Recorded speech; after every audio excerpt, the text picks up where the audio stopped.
Okay, this is a quick update to the Raspberry Pi RGB matrix project that I'm working on. This is specifically focusing on audio. So I have a few options. There are a ton of digital analog converters out there. This is the Adafruit Pro. Fantastic product, but honestly, I've not even opened this one, and I didn't want to have to wire an external amplifier and so forth. It is amazing, but a little overkill for this project. I actually elected to go for the Adafruit speaker bonnet. This is a great product, but for some reason could not get it to work well with Diet Pi. So tossed that aside after about an hour fiddling with it. The next step was to take the generic Adafruit audio amplifier, just like a 2 or 5 volt amplifier, and it's a super small thing, as you can tell, but it actually works very well.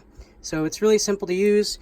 I have my headphone jack, went ahead and cut the left wire, soldered it directly to the positive and negative inputs, and then the two leads that you see coming off of the Adafruit audio amplifier are actually physically connected to the Raspberry Pi's 5 volt and ground. So I actually have it running here. It's powering this spare Bose speaker I had, and if I go to our video game and take the controller and just I'm actually in the options section. This is the music volume section, so if I press the right on the controller, it's actually a lot louder than it needed to be. So if I go to the sound effects, I'm going to reduce it. That's going to be this line here. Press left. So delay is very minimal. Super happy with this.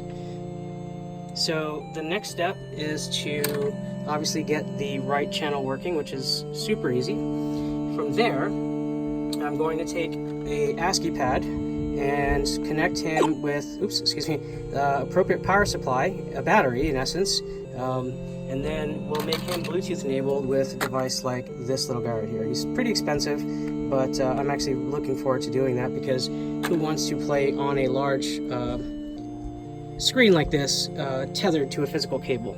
It's a tripping hazard. So more to come. I look forward to completing this build over the next 4 weeks or so, and I will detail as much as I can, and I'm happy to explain why I made certain choices. Like someone asked recently, why did you use so many Raspberry Pis? And I'll answer that really quickly. Actually, I felt like latency wise it made the most sense.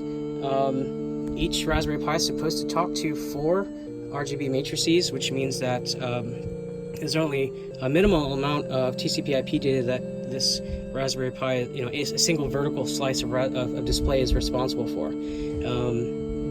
I've not actually tested it with the full suite of 20 displays, but that will come. So the kids are going crazy, so it's time for me to disconnect. And feel free to ask questions in the comments or on Twitter or whatever. Thanks.